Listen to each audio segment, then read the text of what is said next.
हाँ तो दोस्तों, इंटरव्यू सीरीज के अगले क्वेश्चन में आप लोगों का स्वागत है। इसमें एक ही क्वेश्चन लेके आए हैं, इसको आराम से देखिएगा और जहाँ अप्लाई होने वाला होगा वहाँ अप्लाई कीजिएगा। ये दिया है कि what is vapour compression cycle. Vapour compression cycle क्या होता है, बहुत ही इम्पोर्टेंट है। ये भी आपका VBI है, ये भी है VBI। It is used in air conditioning system to transfer heat from one place to another place using refrigerant. यानी ये वेपर कंप्रेशन साइकिल क्या करता है, रेफ्रिजरेंट का यूज करते हुए एक जगह से दूसरी जगह हीट को ट्रांसफ़र कर देता है। अब इसमें क्या कौन कौन सा पार्ट्स होते हैं, इवापोरेटर होता है, कंप्रेसर होता है, कंडेंसर होता है और एक्सपेंशन वाल्व होता है। अब किस किस स्टेप में ये कैसे कैसे काम करता है इसको इधर देख लिया जाए। इवापोरेशन, पहले क्या होगा, इवापोरेशन होगा। The liquid refrigerant absorb heat from a space to be cooled. ये जिस स्पेस को कूल्ड करना होगा उस स्पेस से क्या कर लेगा, ये हीट को ऑब्जॉर्ब कर लेगा। It evaporated and because a low pressure and low temperature as vapor। इसमें क्या होता है, जो लिक्विड रेफ्रिजरेंट होता है ये लो प्रेशर और लो टेम्परेचर में होता है, वेपर में बनता है, ये वेपर के रूप में रहता है। अब कंप्रेशन होगा इसका।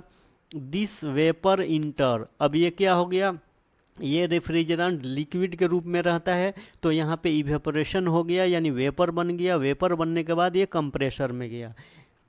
Compressor raise the vapour and temperature of vapour.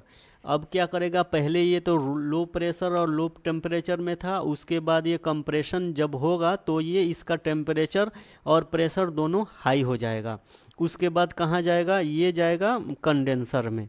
Condenser में जाने के बाद the hot high pressure and high temperature flow through the condenser. Condenser के मतलब अंतर्गत इर्द गिर्द उसके अंदर में क्या करेगा, ये उसके अंदर में ये ट्रांसफ़र करते रहता है, फ्लो करते रहता है। It release heat to surrounding air या वाटर। अब ये क्या है, एक तरह का ऐसा ही मतलब ये समझ लीजिए, ये कंडेंसर का पाइप हो गया। इसमें हाई टेम्परेचर हाई प्रेशर का ये लिक्विड वेपर घूम रहा है, तो ये अपना हीट कहाँ, यहाँ पे पानी का सरफेस हो या बाहर हो तो ये क्या करेगा, अपना हीट को रिलीज करता रहता है, हीट को रिलीज कर देगा। अब यहाँ पे एक्सपेंशन वाल्व, यहाँ तक क्या है, हाई टेम्परेचर है और हाई प्रेशर है यहाँ तक। जैसे एक्सपेंशन वाल्व में ये क्या किया, इंटर किया, तो उसके बाद क्या कर देगा, इसकी प्रेशर हाई टेम्परेचर को ये कम करके ये भेज देगा किसमें, इवापोरेटर में,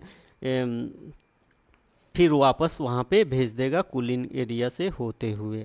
तो यही हो गया दोस्तों, यही हो गया कंप्रेशन साइकिल। कंप्रेशन साइकिल में क्या, पहले इवेपोरेशन होता है यानी लिक्विड को वेपर में बदला जाता है, उसके बाद कंप्रेशन होता है। कंप्रेशन में हाई यही वेपर को फिर किस में किया जाता, इसका प्रेशर और टेम्परेचर दोनों बढ़ा दिया जाता है, फिर कंडेंसर में जाता है। तो ये क्या हो जाता है, कंडेंसर में जाने के बाद ये जितना इसमें हीट है ये एयर को या वाटर को क्या ये रिलीज कर देता है, जिसके फलस्वरूप क्या हो जाएगा, ये ठंडा हो जाएगा। ठंडा तो हो गया ये वाला वेपर, लेकिन अभी भी क्या है, हाई प्रेशर और हाई टेम्परेचर में है।